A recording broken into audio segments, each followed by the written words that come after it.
Hello students, welcome to the new video. Corporate accounting की आज की इस वीडियो में जो टॉपिक हम डिस्कस करेंगे वो टॉपिक है इश्यू ऑफ शेयर्स का। तो आज की ये जो वीडियो है इस टॉपिक का फर्स्ट पार्ट है और इस वीडियो में हम जो टॉपिक डिस्कस करेंगे वो टॉपिक है मीनिंग ऑफ कंपनीज का। उसके बाद हम कैरेक्टरिस्टिक्स ऑफ कंपनी डिस्कस करेंगे और लास्ट में वीडियो के हम टाइप ऑफ कंपनीज को डिस्कस करेंगे। तो आइए आज की इस वीडियो को स्टार्ट करते हैं और डिस्कस करते हैं इन टॉपिक्स को। तो सबसे पहले हम डिस्कस करते हैं मीनिंग ऑफ कंपनीज को। कंपनी क्या होती है, आइए डेफिनेशंस देखते हैं कंपनी की। Company is a voluntary association of person formed for the purpose of doing business having a distinct name and liability and limited liability। यानी कि कंपनी क्या है कि कंपनी एक वॉलेंट्री एसोसिएशन है पर्सन्स का जो कि फॉर्म की गई थी बिजनेस करने के लिए, जिसका एक अलग से नाम होता है और एक लिमिटेड लायबिलिटी होती है। Right, it is an artificial person having a separate legal entity distinct from its member who constitute it. यानी कि ये क्या है, कंपनी एक आर्टिफिशियल पर्सन है। ठीक है, आर्टिफिशियल मतलब एक कृत्रिम व्यक्ति है जिसकी एक सेपरेट लीगल एंटिटी होती है, लेकिन वो अपने मेंबर्स से अलग होती है जो कि उसको कॉन्स्टिट्यूट करते हैं। It is having a perpetual succession and A common seal. ये सारे के सारे कंपनी की कैरेक्टरिस्टिक्स भी हैं और कंपनी की मीनिंग में भी आती हैं। तो अगर हम सम अप में देखें कि क्या होता है कंपनी एक वॉलंटरी एसोसिएशन है, यानी कि एक अपनी इच्छा से बनाएगी एक ऐसी एसोसिएशन है जो कि बिजनेस करने के लिए फॉर्म की गई थी। उसका एक अलग से नाम होता है और उसकी एक लिमिटेड लायबिलिटी होती है, लेकिन कंपनी एक आर्टिफिशियल पर्सन होती है और वो अपने मेंबर्स से अलग होती है। कंपनी का जो सक्सेशन होता है वो परपेचुअल होता है, मतलब कंपनी जो है वो कंटिन्यूअस चलने वाली ऑर्गेनाइजेशन होती है और कंपनी की एक कॉमन सील होती है। तो ये कंपनी के मीनिंग में आता है। अगर यदि हम डेफिनेशन देखते हैं कंपनीज की, तो जो कंपनी एक्ट 1956 है उसके अकॉर्डिंगली क्या डेफिनेशन है। The company act 1956 state that company includes the company formed and registered under the act or an existing company act, a company formed or registered under any of the previous company law। यानी कि एक company क्या होती है कि एक company एक ऐसी कंपनी होती है जो कि फॉर्म की गई है किसी भी कंपनी एक्ट के द्वारा जो कि एग्जिस्टिंग में है, या कंपनी एक्ट 1956 के द्वारा जो है वो फॉर्म की गई है। अगर हम एक डेफिनेशन और देखते हैं, according to Professor L.H. Hene, a company is an artificial person created by law। Company एक आर्टिफिशियल पर्सन है जो कि लॉ के द्वारा क्रिएट की जाती है, having separate entity with A perpetual succession and A common seal. ठीक है ना, ये चीज क्लियर होगी। वही चीज आती है कंपनी में कि कंपनी क्या है कि एक आर्टिफिशियल पर्सन है जो कि लॉ के द्वारा क्रिएटेड की गई है, जिसका एक परपेचुअल सक्सेशन होता है, सेपरेट एंटिटी होती है और एक कॉमन सील होती है। तो ये कंपनी की डेफिनेशन में आती है। अब अगर यदि हम फीचर्स देखें कंपनी के, जो हमने अभी पहले मीनिंग डिफाइन किया था कंपनी का, उसके बेसिस के ऊपर ही हम इसके फीचर्स भी देख सकते हैं। तो सबसे पहला फीचर जो आता है इसका सेपरेट लीगल एंटिटी, क्योंकि कंपनी एक लीगल पर्सन है, एक company is a legal person and it's entity is quite distinct and separate from its member. जो कि उसकी एंटिटी होती है उसके मेंबर से अलग होती है। It can purchase and sell its own name, यानी कि अपने नाम से वो कुछ भी खरीद सकती है, बेच सकती है। Can open bank account and can enter into contract, यानी कि कोई भी कॉन्ट्रैक्ट कर सकती है। कंपनी जो है लॉ के द्वारा क्रिएटेड होती है, तो इसलिए ये लीगल पर्सन है। सेपरेट लीगल एंटिटी है क्योंकि जो इसके मेंबर्स हैं, मेंबर्स से ये अलग होती है और अपने नाम से ही ये सारे बिजनेस कर सकती है, बैंक अकाउंट ओपन कर सकती है और कॉन्ट्रैक्ट कर सकती है। इसके बाद जो सेकंड कैरेक्टरिस्टिक्स आती है कंपनी की, परमानेंट और परपेचुअल एग्जिस्टेंस। तो company has a perpetual succession, death और insolvency of the share holders. Share holders कौन होते हैं? कंपनी के ओनर होते हैं। Share holder does not affect its existence. A company comes into end only when liquidate according to the provision of company act. यानी कि जो company है उसका जो सक्सेशन होता है वो परपेचुअल होता है। अगर उसका कोई भी शेयर होल्डर्स अगर इसकी डेथ हो जाती है या इंसॉल्वेंट हो जाती है तो भी कंपनी के एग्जिस्टेंस के ऊपर कोई इफेक्ट नहीं पड़ता। कंपनी जिस तरह से लॉ के द्वारा क्रिएट होती है उसी तरीके से जो कंपनी है वो लिक्विडेट भी लॉ के अकॉर्डिंगली ही होती है। इसके अलावा थर्ड जो कैरेक्टरिस्टिक्स आते हैं कंपनी की, common seal. Since a company has no physical existence, company का फिजिकल एग्जिस्टेंस नहीं होता, it act through its agents, यानी कि वो अपने एजेंट्स के द्वारा काम करती है, आर कॉल्ड द डायरेक्टर्स, यानी कि जो कंपनी के डायरेक्टर हैं वो कंपनी के एजेंट कहलाते हैं, वो कंपनी के बिहाफ के ऊपर काम करते हैं। All documents prepared by directors, यानी कि जो भी डॉक्यूमेंट्स डायरेक्टर द्वारा प्रिपेयर किए जाते हैं, must bear the seal of the company, उसके ऊपर कंपनी की जो सील है वो लगी होनी चाहिए। The common seal acts as the official signature of the company, यानी कि कोई भी डॉक्यूमेंट जो कि डायरेक्टर्स प्रिपेयर करते हैं वो तभी वैलिड माने जाएंगे जब उसके ऊपर कंपनी की कॉमन सील लगी होगी, यानी कि कंपनी के बिहाफ के ऊपर वो वर्क करते हैं और जो कॉमन सील होती है वो कंपनी के सिग्नेचर का काम करती है। नेक्स्ट जो कैरेक्टरिस्टिक्स आती है कंपनी की, limited liability. The limited liability of the share holders in a company is limited to the unpaid value of his shares. इसका क्या मतलब हुआ कि अगर यदि मान लीजिए कंपनी के शेयर्स की फेस वैल्यू 10 रुपी है और उसके शेयर होल्डर्स ने 6 रुपये पेड कर रखे हैं तो उनकी जो लायबिलिटी है वो इस फेस वैल्यू तक ही लिमिटेड है, यानी कि 4 रुपये कंपनी उनसे और डिमांड कर सकती है। तो लिमिटेड लायबिलिटी का मतलब क्या होता है कि जो कंपनी के अंदर जो भी ओनर होते हैं उनकी लायबिलिटी जो होती है वो लिमिटेड होती है जितने फेस वैल्यू के शेयर्स उन्होंने रखे हुए हैं। He can called upon pay not more than the face value of share he held, यानी कि कंपनी के जिस बंदे ने जो शेयर्स ले रखे हैं कंपनी उससे ज्यादा अमाउंट जो है उनसे डिमांड नहीं कर सकती है। नेक्स्ट जो इसकी कैरेक्टरिस्टिक्स आती है, रजिस्ट्रेशन। जो कंपनी है, company come into existence only after registration under the companies act. ठीक है ना, कंपनी जब भी एग्जिस्टेंस में आती है जब उसका रजिस्ट्रेशन किसी भी कंपनी एक्ट के अंडर में हो जाता है। लेकिन अगर यदि वो एक स्टैट्यूटरी कॉर्पोरेशन है उस कंडीशन में क्या है कि वो किसी भी लेजिस्लेचर के द्वारा कोई एक्ट के द्वारा बनाई जाती है तो वो एक्ट के पास होने के बाद जो है वो कंपनी एग्जिस्टेंस में आ जाती है। नेक्स्ट जो कैरेक्टरिस्टिक्स आती है, वॉलंटरी एसोसिएशन, यानी कि जो कंपनी है वो एक एसोसिएशन ऑफ पर्संस है जो कि वॉलंटरी बेसिस के ऊपर बनाया जाता है। Therefore company is formed by choice and the consent of its member.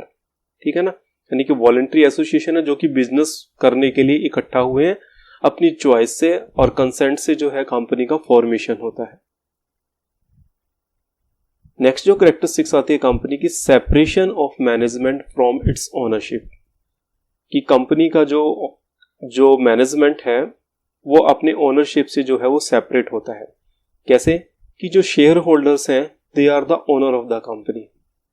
ठीक है ना, जो शेयर होल्डर्स हैं वो कंपनी के ओनर्स होते हैं, but the number of shareholders are quite large and neither possible nor it desirable for each member to take part in the day to day working of the company.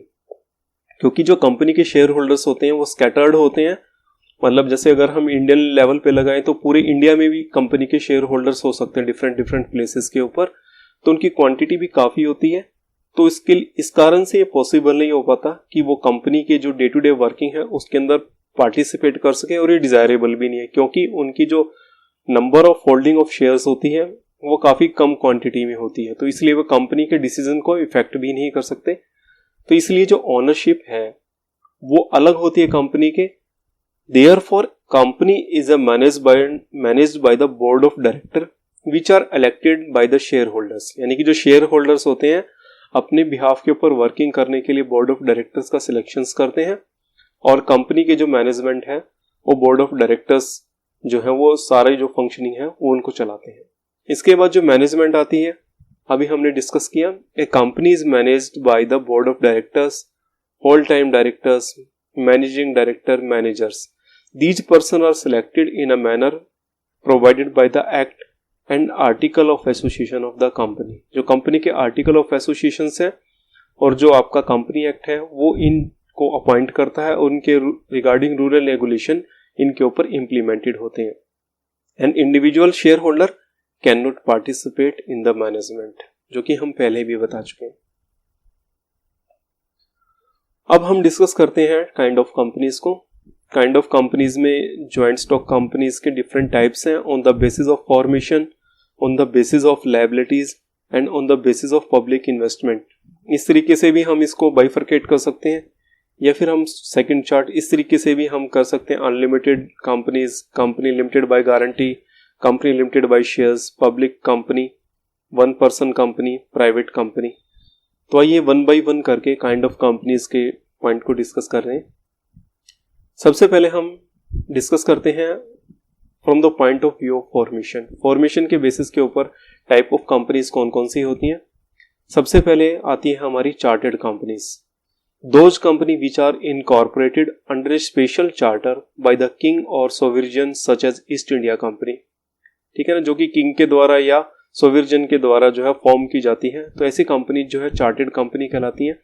Such companies are rarely formed nowadays as a trading companies. यानी कि आजकल जो है इस type की company जो है existence में नहीं है, आप नहीं मिलती है.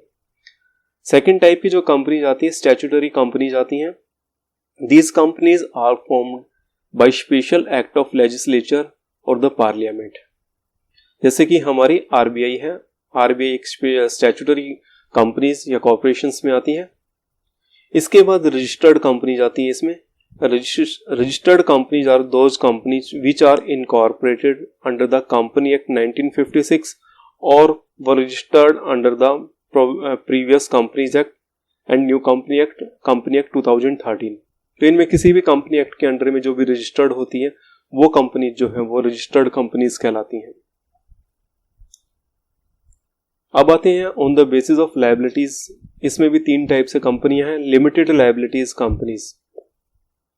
इन such companies the liability of each member is limited. हर मेंबर की जो है लायबिलिटी लिमिटेड होती है to the extent of a face value of shares held by him. यानी कि जितने फेस वैल्यू के शेयर उसके पास है. सपोज मिस्टर ए है, टेक्स ए शेयर्स ऑफ ₹10, तो उसके पास 10 रुपए के शेयर्स हैं, तो उसकी जो लायबिलिटी है वो 10 रुपए तक ही है. ठीक है, अगर उसने वो अमाउंट पेमेंट कर दी है देन ही हैज नो मोर लायबिल. ठीक है ना. तो लिमिटेड लायबिलिटी में जितनी वैल्यू के शेयर्स उस पर्सन के पास है उतनी ही उसकी लायबिलिटी फिक्स होती है. सेकंड जो कंपनी आती है अनलिमिटेड लायबिलिटी. नॉर्मली ये कंपनी जो है वो देखने को नहीं मिलती है, लेकिन इसमें क्या है, these are nothing but large partnership registered under the company act. मतलब कोई पार्टनरशिप फॉर्म है वो कंपनीज एक्ट के अंडर में रजिस्टर हो जाती है. And the member just like a partner have unlimited liabilities and both share contribution as well as their property are at stake when the company is to be wound up. ठीक है. तो ये एक type से partners होते हैं जो कि कंपनी के अकॉर्डिंगली रजिस्ट्रेशन होता है इनका. तो वो आपकी अनलिमिटेड लायबिलिटीज में आती है. तो उसमें जो लायबिलिटीज होती हैं उनकी प्रॉपर्टी भी उसके अंदर जो है वो बाउंड होती है पेमेंट करने के लिए. नेक्स्ट आता है थर्ड गारंटी कंपनीज. तो जिस तरीके से लिमिटेड लायबिलिटी कंपनीज में जो शेयर्स होल्ड किए जाते हैं किसी पर्सन के द्वारा वहां तक उसकी लायबिलिटी लिमिटेड होती है.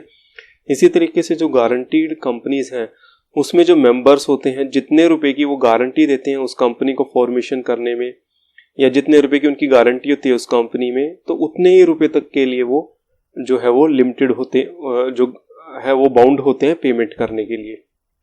राइट. इसके बाद आता है आपका from the view of public investment. इसमें आती है आपकी private companies.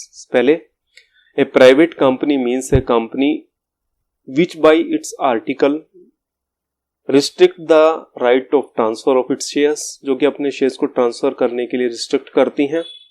Limits the number of members to the 50 excluding past and present employees, जो कि अपने मेंबर्स को जो है 50 तक रिस्ट्रिक्ट करती हैं. इसके अलावा prohibit any invitation to public for subscribe of any shares और डिवेंचर्स इन द कंपनी. यानी कि पब्लिक को इनवाइट नहीं करती शेयर्स और डिवेंचर खरीदने के लिए कंपनी के। तो प्राइवेट लिमिटेड की 3 कैरेक्टरिस्टिक्स आ जाती हैं इसमें। एक तो रिस्ट्रिक्ट करती है शेयर ट्रांसफर के लिए, अपने जो मेंबर्स हैं उनको 50 तक लिमिटेड रखती है, और पब्लिक को शेयर्स खरीदने के लिए इनवाइट नहीं करती। तो ऐसी कंपनी जो है वो प्राइवेट कंपनीज कहलाती हैं। सेकंड आती है पब्लिक कंपनीज। तो public companies are those company which are not private company, यानी कि जो प्राइवेट कंपनी नहीं है वो पब्लिक कंपनी कहलाएगी। इट मीन्स कि जो तीनों के तीनों ऊपर हमने कंडीशन जो रिस्ट्रिक्शंस जो लिखी हुई हैं, they are not imposed in such companies, यानी कि अपने शेयर्स को जो है फ्रीली ट्रांसफर करती हैं, 50 से ज़्यादा उसमें मेंबर्स होते हैं, और पब्लिक को शेयर्स खरीदने के लिए इन्वाइट करती हैं। तो ऐसे कंपनी कहलाती हैं पब्लिक कंपनीज। अब नेक्स्ट आता है 1 पर्सन कंपनी, OPC। जो company act 2013 introduces a new type of entity. जो कंपनी एक्ट है 2013 उसमें ये एंटिटी जो है न्यू इंट्रोड्यूस की गई है, that is 1 person company. And OPC means a private limited company with only 1 person as it member.